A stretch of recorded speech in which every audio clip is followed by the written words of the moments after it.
The legend of Haulover Inlet, gateway to the Atlantic. Haulover Inlet. The name itself whispers of challenge. It's a man-made cut, a vital passage. This inlet connects Biscayne Bay to the vast Atlantic Ocean. For boaters in South Florida, it is a famous landmark. It is a gateway to open waters. But it's a gateway with a temper known far and wide. Many respect it, some fear it. The currents here are incredibly strong. They churn and boil with raw power. Standing waves can erupt suddenly. These waves can toss boats around like toys, add heavy boat traffic to the mix, especially on sunny weekends. It becomes a true test of skill.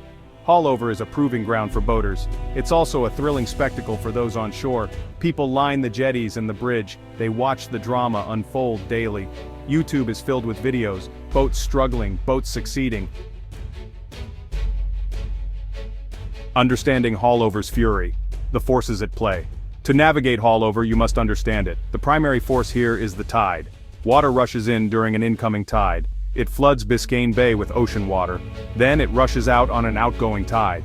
This massive exchange of water creates powerful currents. These currents are the heart of Haulover's fury. They can exceed 5 knots easily. That's faster than some boats can travel. The speed of the current is critical. During peak tidal flow, the water moves with immense force. This is when the inlet is most dangerous. Small boats can lose steerage. Even larger vessels can be pushed off course. The water doesn't just flow, it surges, it pulls and it pushes relentlessly. Understanding this power is the first step. Respecting this power is even more crucial. The real troublemaker arrives with the wind. Specifically, an outgoing tide meeting an easterly wind. This is the recipe for Haulover's infamous waves. The wind pushes against the rushing current. The water has nowhere to go but up. This creates steep, choppy, and confused seas. These waves are often called standing waves. They can appear suddenly and violently. They are unpredictable and very dangerous. Common challenges and rookie mistakes. Navigating the pitfalls. Many boaters face challenges at Haulover. One common issue is an underpowered vessel. Smaller boats or those with weak engines struggle. They fight against the relentless current. Engines strain, sometimes to breaking point. If you lose power, you lose control. The inlet can then take you where it pleases.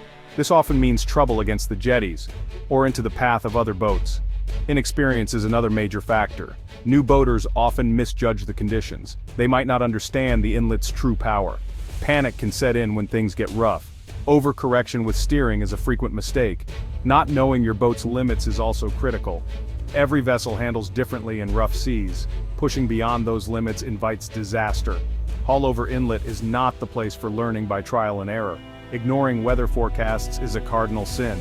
South Florida weather can change rapidly. Sudden squalls can blow in from the ocean. Winds can pick up, changing wave patterns. What looked manageable can turn treacherous quickly. Always check the marine forecast before heading out, and keep an eye on the sky.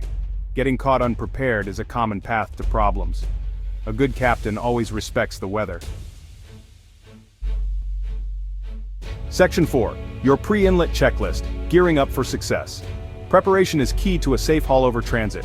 First, know the tides and the weather. Check NOAA tide tables for your planned time. Study the marine weather forecast carefully.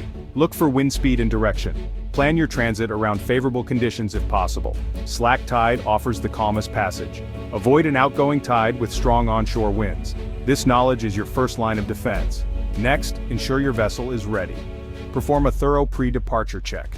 Is your engine running smoothly? Test it. Is your steering responsive? Check it. Are your bilge pumps working correctly? Verify them. Do you have enough fuel for the transit and beyond? A mechanical failure in Haulover is a nightmare scenario. Your boat must be in top condition. No exceptions, no shortcuts here. Safety equipment is not optional. It's essential. Ensure everyone on board wears a life jacket. Properly fitting, Coast Guard approved life jackets. Have your flares accessible and up to date. Your VHF radio should be on and tuned to channel 16. This is the emergency channel. Make sure your anchor is ready for quick deployment. If you lose power, an anchor can save you. Being prepared can turn a crisis into an inconvenience. Section 5. Navigating the Gauntlet. Tips for a smooth crossing. As you approach Haulover Inlet, take your time. Observe the conditions from a safe distance. Don't rush in blindly. Look for patterns in the waves. See how other boats are handling the transit. Note the current's direction and strength. Are there standing waves forming? Where? This careful observation will inform your approach. It allows you to pick the safest path. Timing your transit is absolutely critical. Slack tide, the period between tides, is easiest. The water is relatively calm during slack. This is ideal for beginners or smaller boats. An outgoing tide with an opposing east wind is often worst. This creates the infamous haulover chop. If possible, avoid this combination. Sometimes waiting an hour or two makes all the difference. Patience pays dividends at haulover. Once you commit, maintain steady momentum. Don't go too slow, or the current can control you. You might lose steerage and be pushed around. Don't go too fast either. Speeding can lead to launching off waves. This can damage your boat or injure passengers. Find a consistent throttle setting. Use your trim tabs to keep the bow down. This helps cut through waves effectively. Section 6. Tales from the Helm. Wisdom from haulover veterans. Captain Joe, a charter skipper for 30 years, shared this. Respect the inlet. Always respect it, he said. I once saw a brand new 40-foot sport fisher get turned sideways. The captain was showing off, going too fast. An unexpected wave caught his stern. He spun like a top. Luckily, no one was hurt, but his pride and his gel coat took a beating. Haulover doesn't care how big your boat is, or how much money you spent. Maria, who runs a small fishing boat, offers her advice. Always watch the jetty fishermen, she warns. Their lines can stretch far out into the channel. Snagging a heavy fishing line can foul your prop. That's a bad situation in strong current. Also, be extremely cautious of swimmers, especially near the jetties or the sandbar. People underestimate the current's pull. Your vigilance protects them, and you. Old Man Finnegan, a legend around these docks, has a simple mantra. He's seen it all at haulover. If in doubt, don't go out, he always says. His voice is gravelly, his eyes wise. The ocean will always be there tomorrow. Your boat might not be if you're foolish. Your life is more precious than any schedule. There's no shame in waiting for a better window. The inlet has humbled many proud captains. Section 7. Earning your haulover stripes. A rewarding challenge. Haulover Inlet is undeniably a test. It's a test of your boating skill. It challenges your ability to handle your vessel. It's a test of your preparation.